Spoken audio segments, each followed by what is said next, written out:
Another thing too that a lot of parents struggle with is different generations parent differently. Hmm. When I was growing up, it was my parents were right no matter what. Hmm. That approach, it really hinders a teenager's development. Hmm. So one of the big developmental tasks that teenagers go through is all about trying on different identities. Hmm. And if you force your kid to believe what you believe and don't allow them to question those beliefs, you're actually hindering their development. So Hmm. as you were saying, some of that kind of back and forth with the teenagers is actually really beneficial for their developing brain. Welcome to the Four Peaks Parents Podcast with your host, Thomas Miller. Today we are joined by Dr. Kristen Cook. Welcome to the show. Welcome. Thank you. Yep. And let me give a quick little bio because she's got so much amazing experience that she's going to back up to our doorstep today.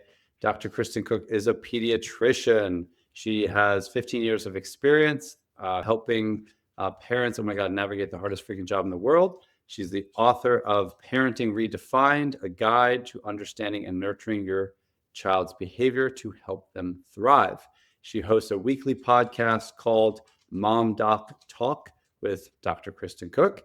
She's also the mom of two wonderful, strong-willed, I like that you emphasize strong-willed children, and lives in the northern Chicago suburbs. Her mission is to help people create more peaceful and effective parenting strategies. So welcome, Kristen. Thank you so much for having me. I'm thrilled to be here today.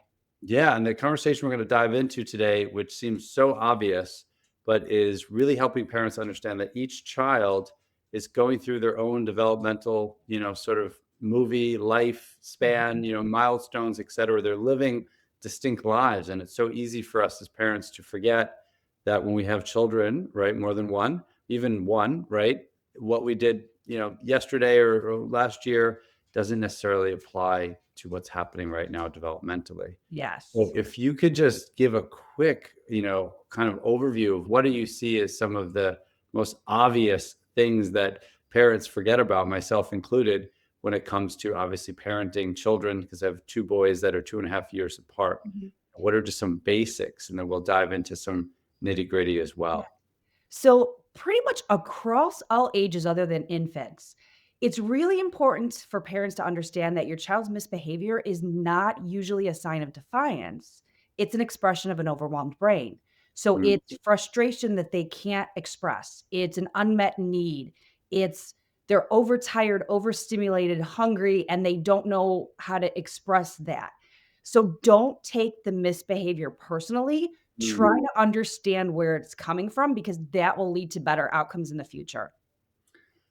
Well, as someone who definitely has taken a bunch of crap personally from my teens, I have two Yeah. teens now. That's really good advice, and it's again, it's so easy to just in your head be like, why are you being a Yeah. freaking moron or whatever the label we want to insert. But what you're encouraging parents to do is to dive deeper, and really think about what's going on and how each child is, like you said, trying to ostensibly achieve, different milestones and also facing different developmental landscapes, you know? Absolutely.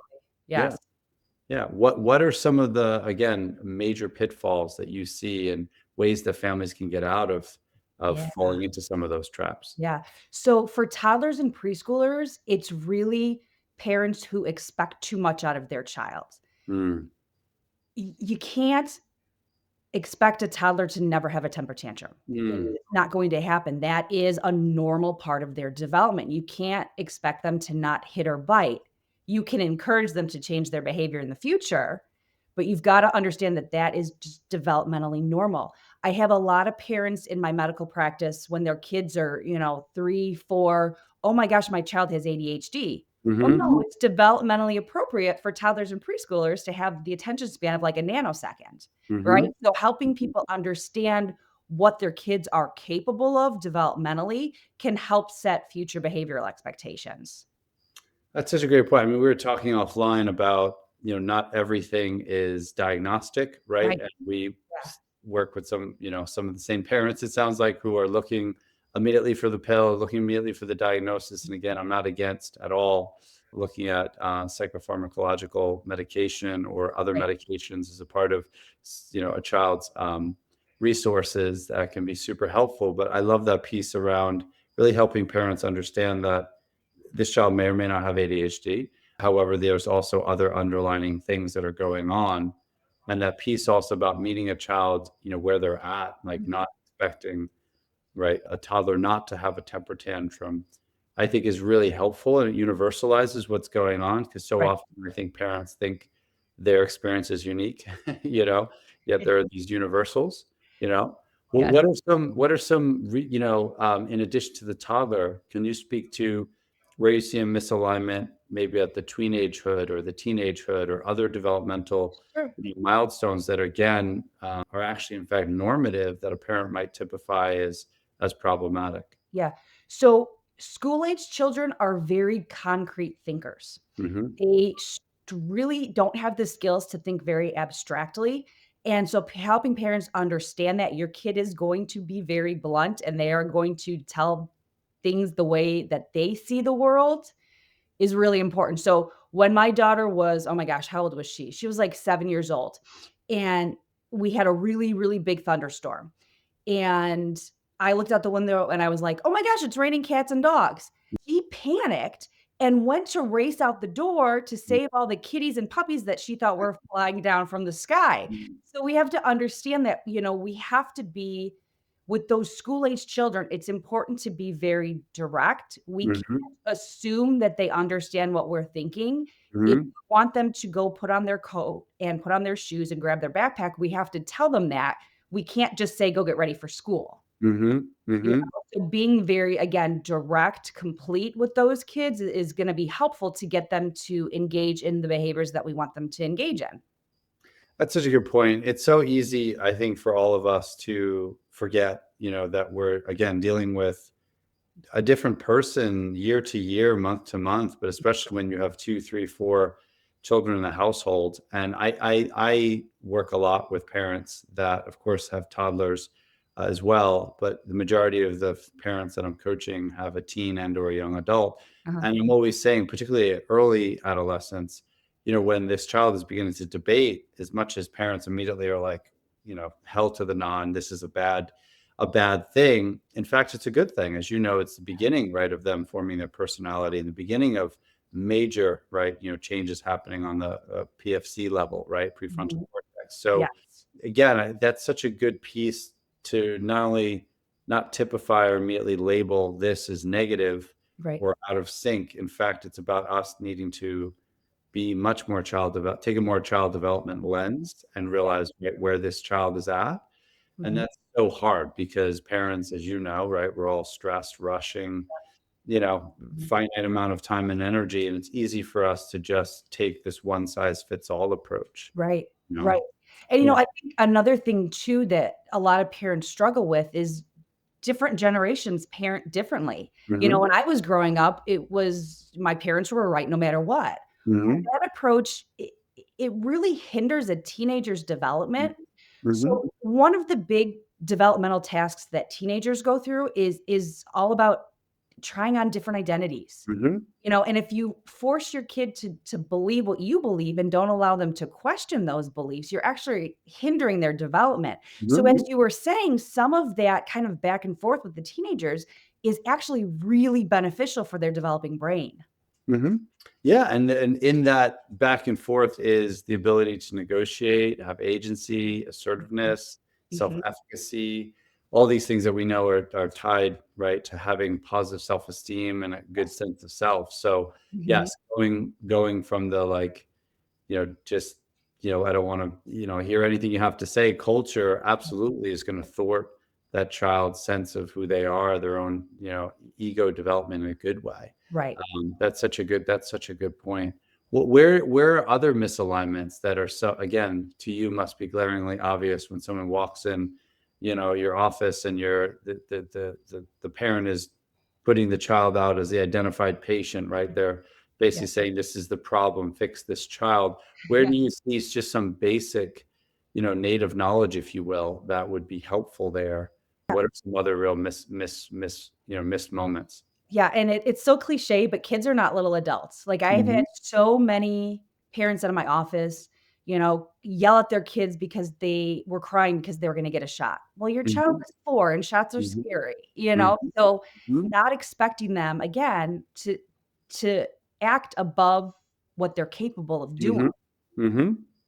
Yeah, yesterday, a good example, I actually fell on my sword and owned this to both my boys today. We went to a gym to do some soccer training, and they play at a very high level, Mhm. and I've played, and that's a big part of like how we connect, and there's many other ways, but they were like goofing around like crazy, and I was being way too serious, and I basically said to them this morning, I was like, just my bad, like you two were having fun and being definitely ridiculous, and we're at a gym where there's other people working out, and the gym has no problem with us like doing some soccer drills in like a tiny little corner. So I was like mindful of, them interrupting or taking people out of their workouts.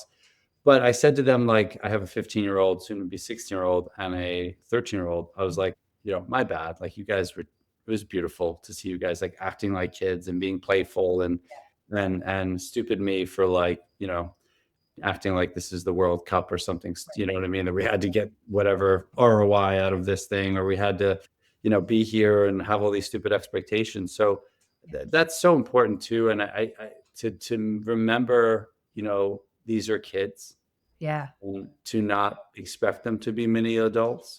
And right. I think where it's really gross, where I'm sure you get that ick factor, and I've experienced this, is that almost the parent is wanting to rush their children through these developmental phases and not being present for Right, this beautiful thing called, childhood, because right. they just want to be able to, have their own independence and not have to, get on their knees, or not have to, change their approaches.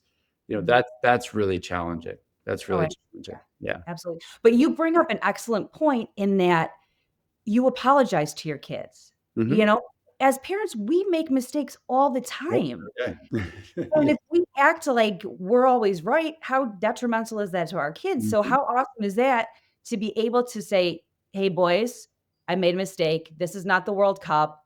Like, yeah, you were goofing off. Sorry, I took things so seriously." In our house, so my husband has a tendency to get like a drill sergeant, and Mhm. we actually call it football coach mode. So my son Mhm. plays football and Yep. my husband coaches, and we call it football coach mode. And so he has a very strong tendency in the mornings when things are rushed and the kids are getting ready for school to Mhm. just start like barking orders. And I'm Mhm. like, "Hey, football coach, like reel it in.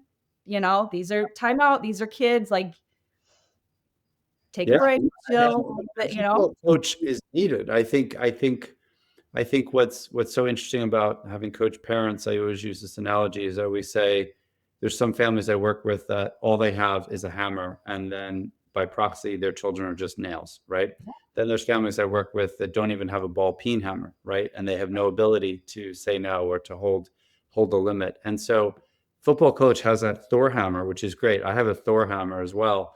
And it's knowing when to pick that up and when not to. And he's clearly, as I've been in those same modes of feeling overwhelmed and stressed out. And where do we go? Right? We go to control, right? yeah, We go to trying to, we're going to manage the situation rather than just going in. I always say if we could just go in, as in, mhm, catch our heart rate or catch our breath, or yeah, just really begin to feel the emotional, let's say, volatility inside of us, and take a breath or take space before we go out, we would be a lot more effective. But we tend to, especially, it's not only a gender thing, but a lot of dads go out first. They're like, I'm going to take control, right?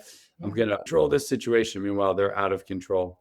So right, football dad is a really good avatar, but mhm, football dad, as you're pointing out, shouldn't right. be the who he reaches for all the time. There's a time and a place for Yeah. it, Yeah. and it's just knowing when to use it and when not. Yeah. Yeah. I'm glad though he has football dad, because there's a lot of value there around having gift of command, right? And being able to execute and being able to make decisions, because so many parents I work with struggle to be football dad, if you will, and struggle to execute or make a choice. And by proxy, the child is actually having more and more power that's out gradient to their developmental phase, which creates anxiety, right? Yes, I always say to families that your kid is pushing up against you, looking for where they end and you begin, because they want to find that edge. They want to feel safe, and they need a world that is appropriate.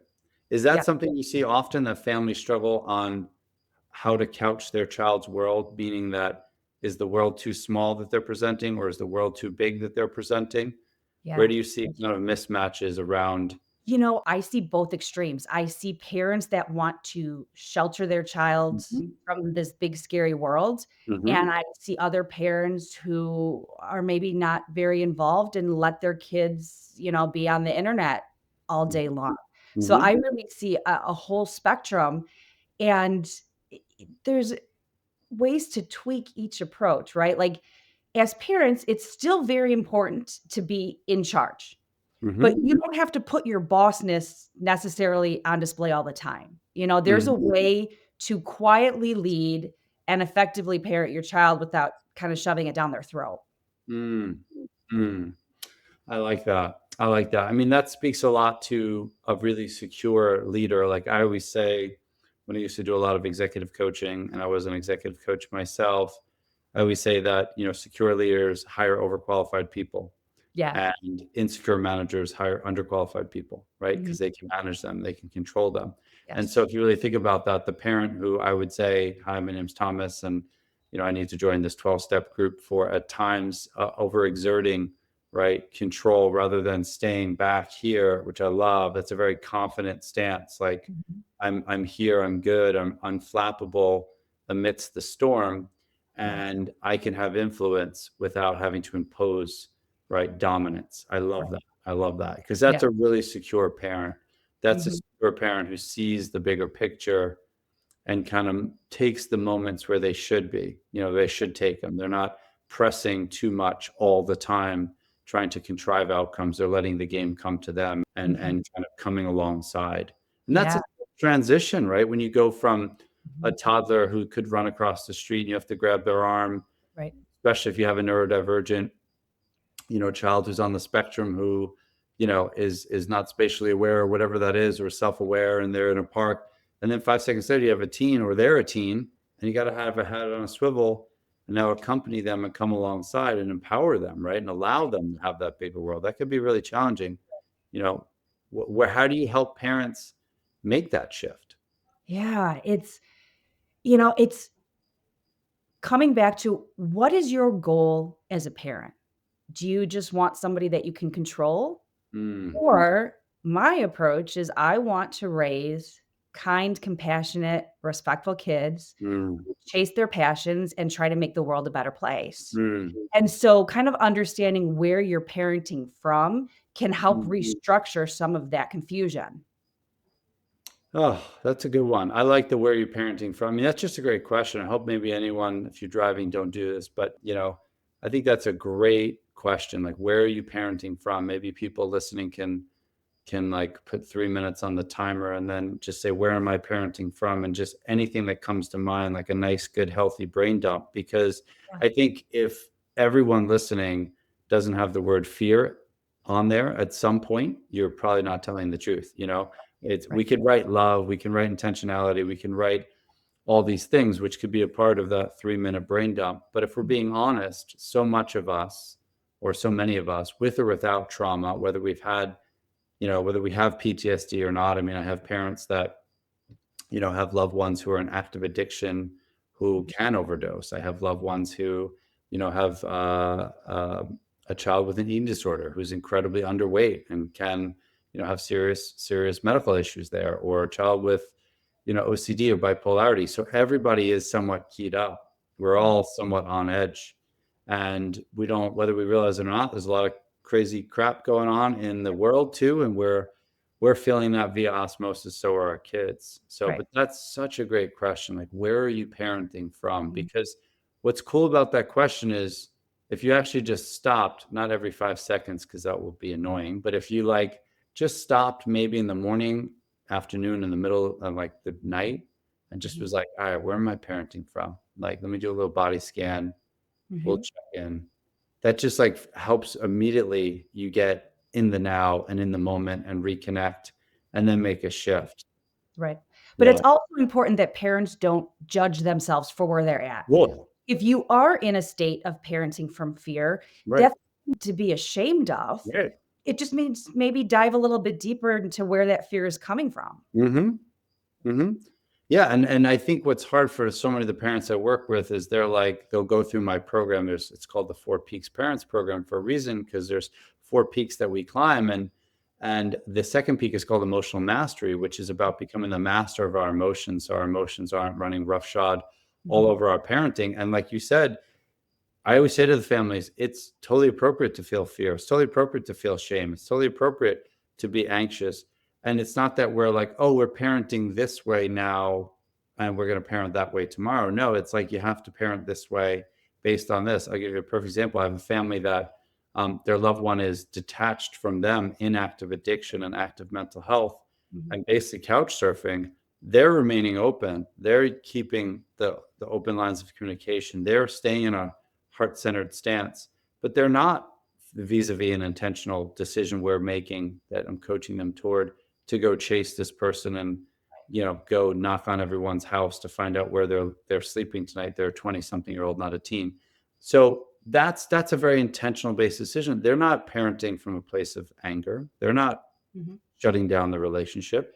This person cannot return back to their house because it's not healthy and they need a higher level Mhm. of care.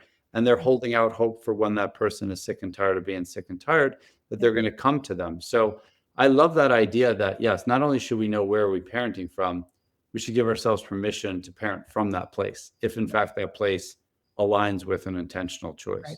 Right. Yeah. And one of the things that I commonly see in parents in my practice is that they were never encouraged to develop that emotional intelligence, Mm. and they may not realize what they're feeling.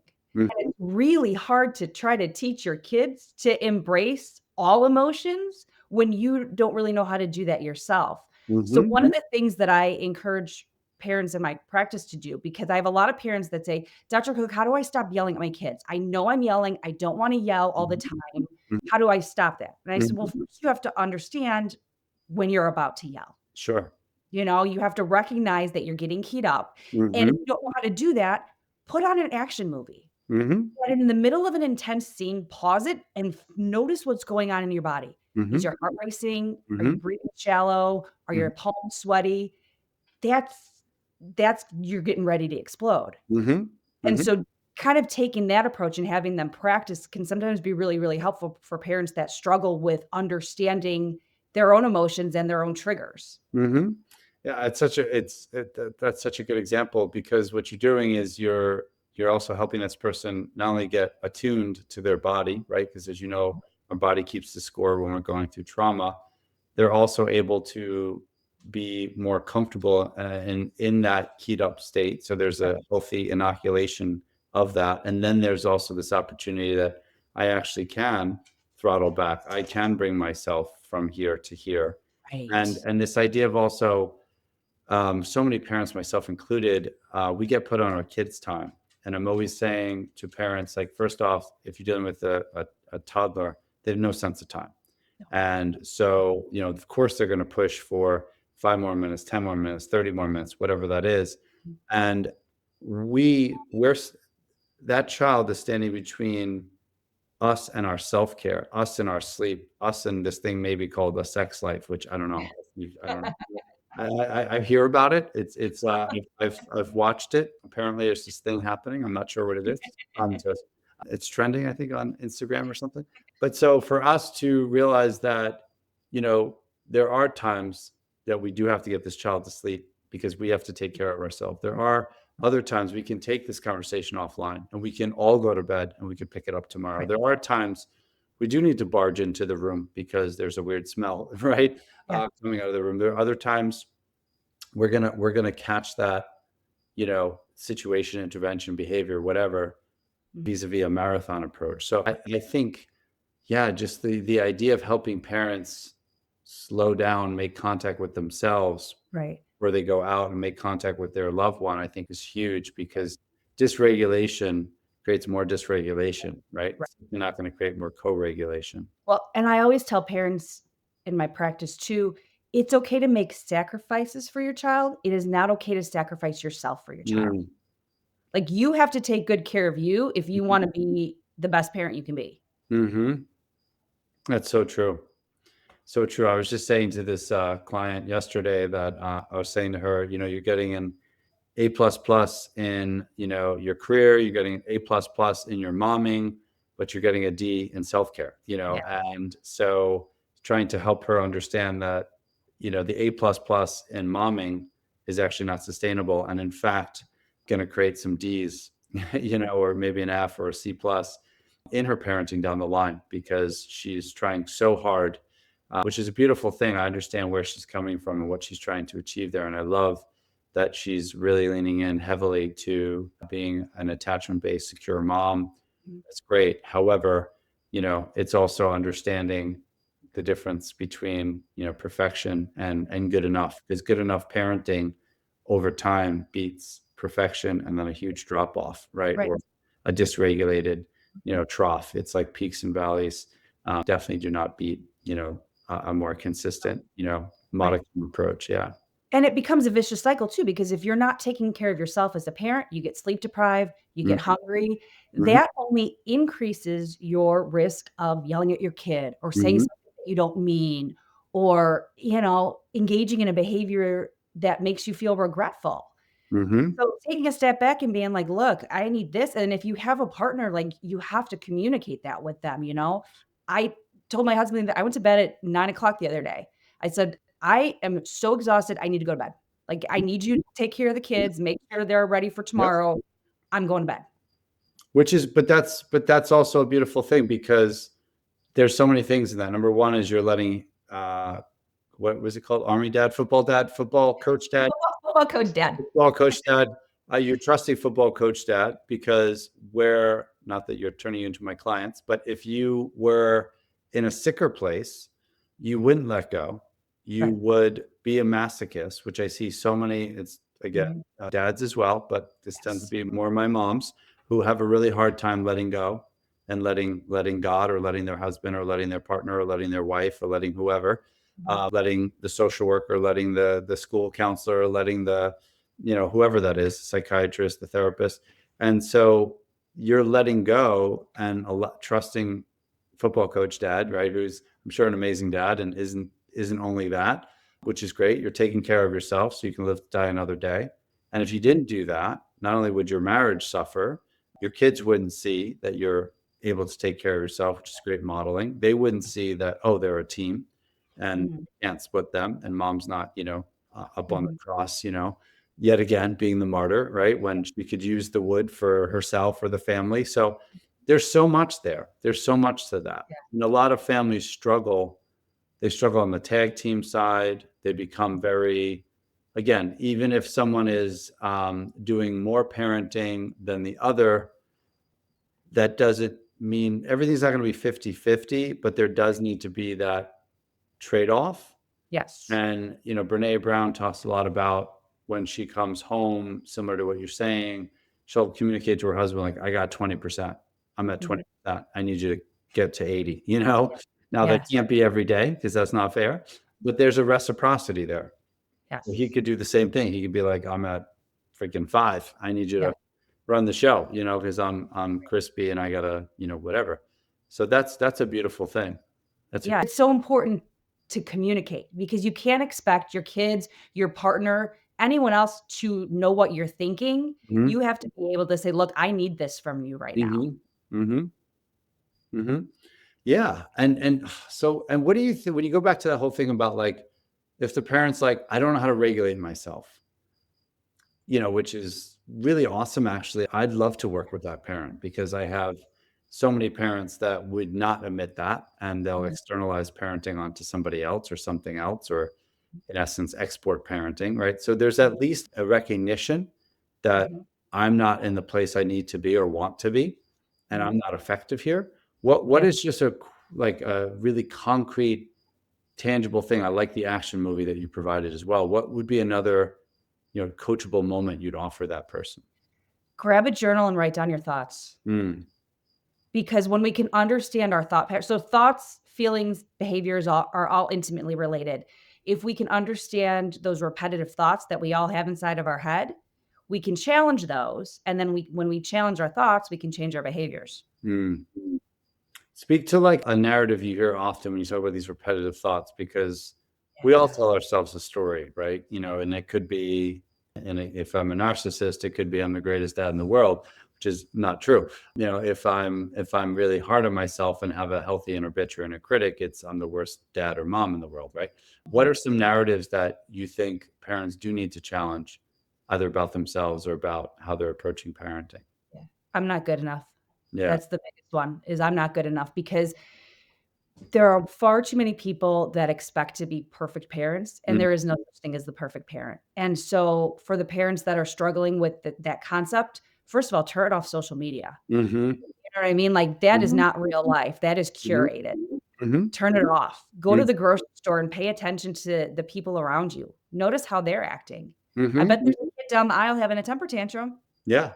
Uh, but we're so my focused my on my wife and I always joke that every time we leave Walmart, we're like, "We are killing it. Like, yeah, we are right. doing all right," you know? Yeah, Every time I go to Walmart, I'm like, "Oh," like, I'm always like, yeah, "I'm doing yeah, I'm doing pretty good. I'm doing pretty good." yeah. So, no, I like that.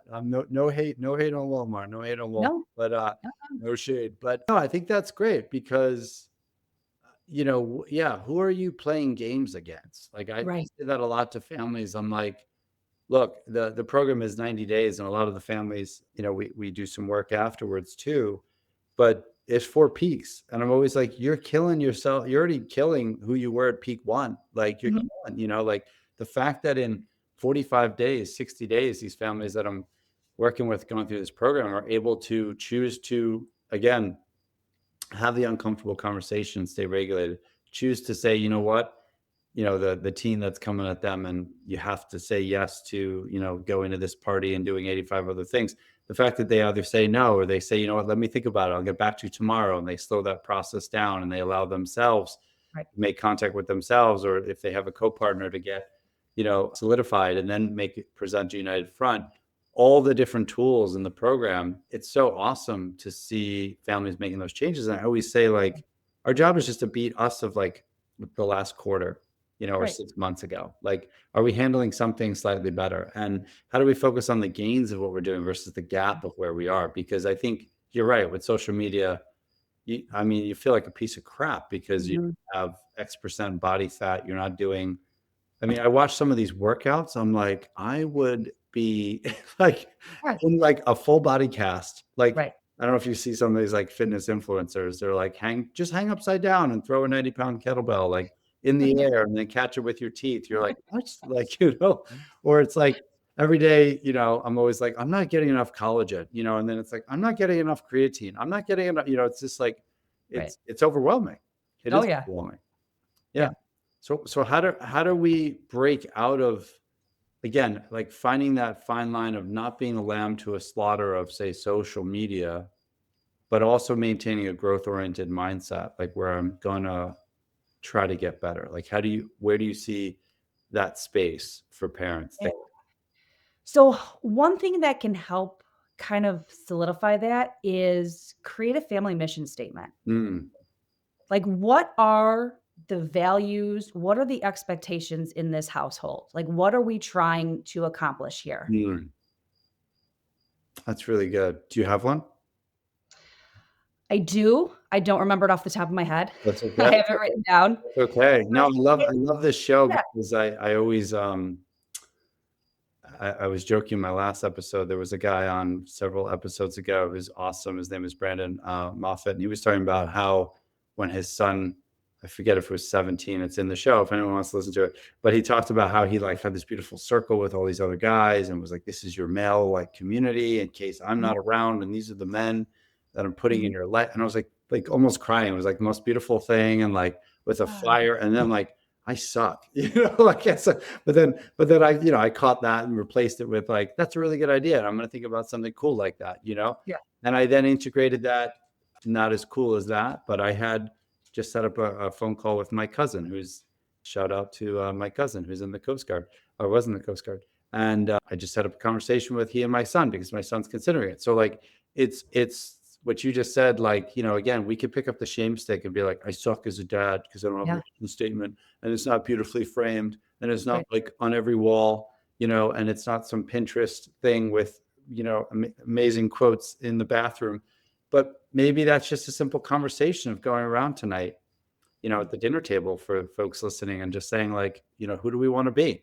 And Right. you create a mission statement or you don't, or it's just a nice conversation and becomes kind of a touch point. I love that. I'm Yeah. going to do Well, that. and that came up in our house the other day. So my son was in a particular mood and he was doing a lot of back talk and snapping at his sister. And I just waited for him to calm down a little bit. And I was like, you know what?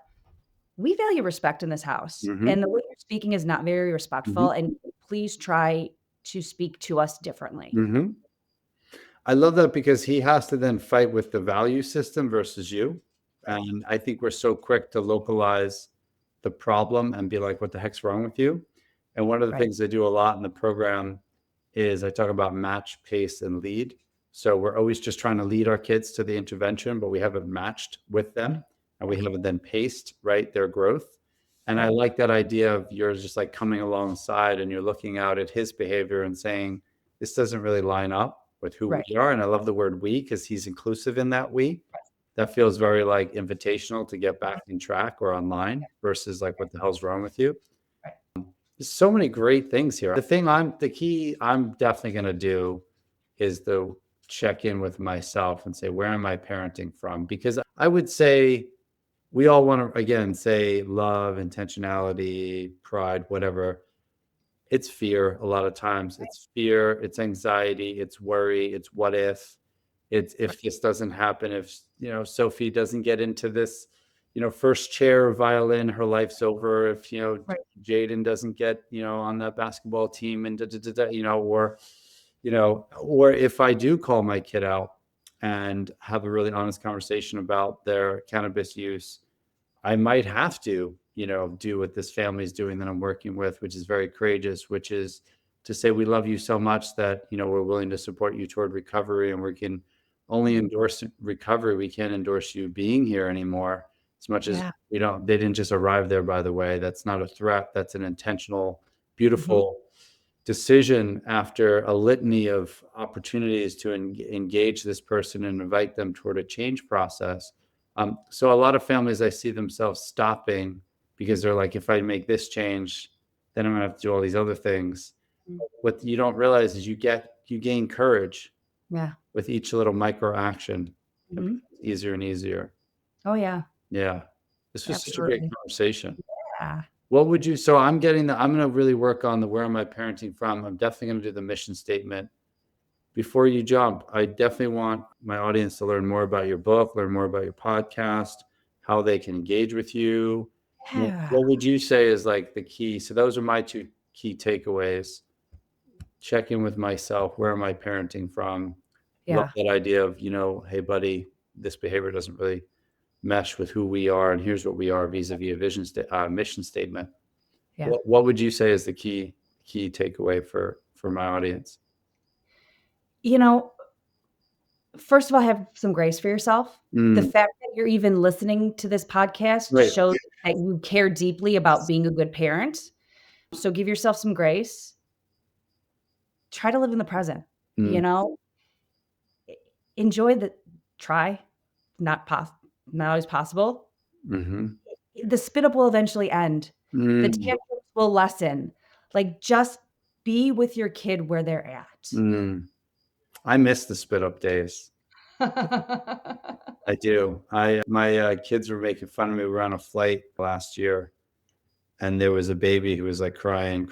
And there's so many things I do wrong, but I do have a bit of a Midas touch with babies. And so my son's like, if you get up and ask to hold that baby, I'm going to kill you. And I was like, I am. It was like a 7-hour flight, and the baby was like screaming, and I was just like, I'm like, you guys mind? Can I hold the baby? Like I did the. Do you ever do that? Like where you grab like this way in front of the baby, their thighs, and then you create your own little kind of Oh, yeah, uh-huh. yeah, Yeah. what are those called? The swings? What are they called? The chairs? I don't even Oh, remember.